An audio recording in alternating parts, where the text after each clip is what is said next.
Madam Toastmaster, thank you. The eye of the storm.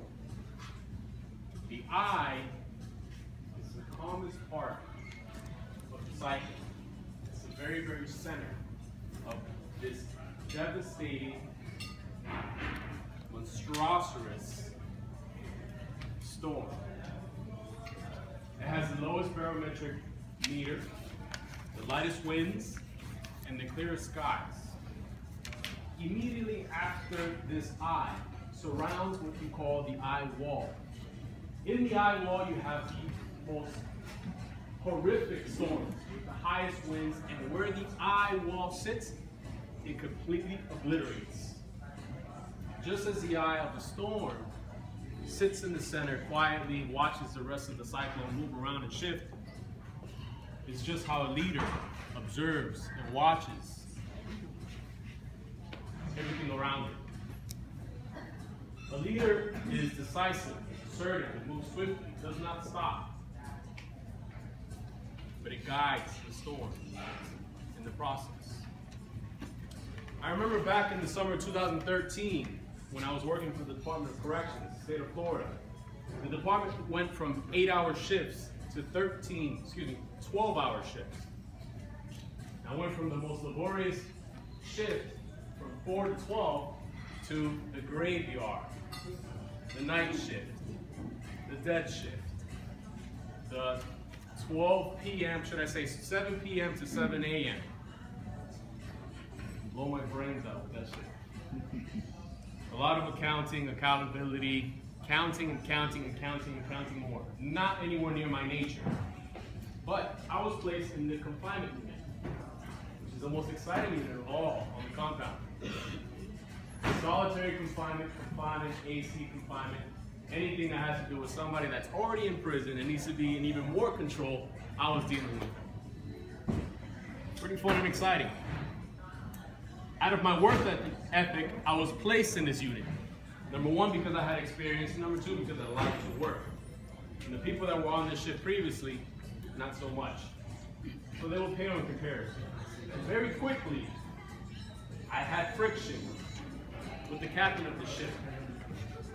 I had friction with the captain of the ship simply because my leadership ability, or should I say natural ability, posed a threat to his, or the lack of his threat. I had every and all respect for him. He was a captain, I was a sergeant. He outranks me, and I respect him. But he didn't see eye to eye. We didn't see eye to eye. If I needed something, he made sure it was prolonged for me to get it. Hear him out. I had nothing to do against him. And there was a time on a Thursday evening at approximately 8 p.m. an emergency broke off at another unit. 2 inmates began to fight. The inmate that was assaulted, which was the older gentleman, by a younger guy, the young guy who started the fight got his butt kicked by the older convict. So the young guy had to stay in the medical unit to heal, to be treated, while the older convict came to my unit. I get a call from the dormitory control officer, Sergeant Moreno, 10:15 to 10:41, which means that the inmate is inside the unit. So okay, I called on my officer. I said, hey, listen, go initiate the intake process and secure him in the shower in the meantime. So he did. The inmate notifies the officer that he's having a hard time breathing.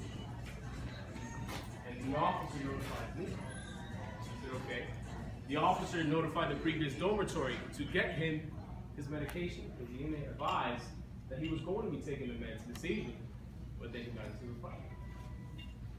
So he's there, and I go and I see the inmate, and I see him 6'5", a good 285-pound male, mid-50s.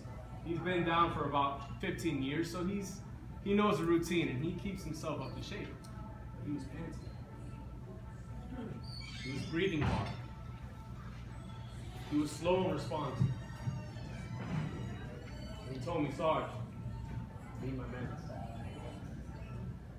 So okay, the Germans have a term called Fitzengertzigkeit, which literally translates to the fingertip feel. It's something that cannot be calculated. You cannot measure it. But it's as sensitive as the fingertip feel. You can accurately manipulate or manipulate something with your fingertips more than you can with your arm. But it's referred to as an intuition. It's something that you feel. You cannot calculate it. You cannot measure it by looking at it and sizing it up and down. So I immediately called medical response and I said, hey, listen, bring nurse staff here ASAP. A few minutes later pass, the inmate collapsed. Okay. Medical staff arrives. I call my officer, and we're there trying to lift this 285-pound inmate onto the wheelchair. As we're escorting him out of the unit, I'm rushing, and I ask the nurse, nurse, what do you want to do? You want to commence treatment here? She says, no, bring him to the medical unit. And so we do. We're on the way out. And just as we're exiting the second wing into the third, the inmate passes out. So I make the decision. I say, ma'am, do you want to commence CPR here or do you want to bring him to the unit? She says, no, let's take him to the... And before she could even finish, I stopped the wheelchair, I put the gun on the floor, and I commenced CPR. I don't feel pulse, so I keep pressing CPR. And then I hear a gasp for air. I'm looking at this guy staring at me, struggling to breathe, fighting for his life. The captain arrives. The captain that had friction. I told him, hey, listen, look, I need you to go get medical staff, tell them to prepare the emergency room and have this inmate ready to be received. And so they do so. I tell the nurse, listen, ma'am, I need you to resume CPR while I go gain control of the rest of the wing. And she does. She gave me CPR. The guy's 285 pounds. She's half the weight. She can't circulate any blood. The whole entire wing is quiet. The inmate is unconscious. I said, excuse me, ma'am. And I begin to get CPR. The guy comes back. He's staring at me. Sarge, don't let me die. I said, it's okay, I got you. You have any kids? He says, yes. I said, listen, when you get out of here, you tell him I said hi. And I shook his hand and I went to walk away. And he didn't let me go. The strength that he had, he invested it in a grip to keep me there. And so I stayed. What I tell you with this, intuition is something that you have within you, but you can't develop. It doesn't matter what somebody tells you, their position, their rank, their title, whatever education they claim to have. When it comes to it, you're not sure. How can you develop this? I encourage each and every single one of you to step up here on stage and do something that you haven't done before. Take a role that you haven't taken before, and commit to adversity as many times as possible. As many times as possible. Okay? So I invite you, once again, speak to Sergio for a role that you have not taken place so we can all become better intuitive leaders.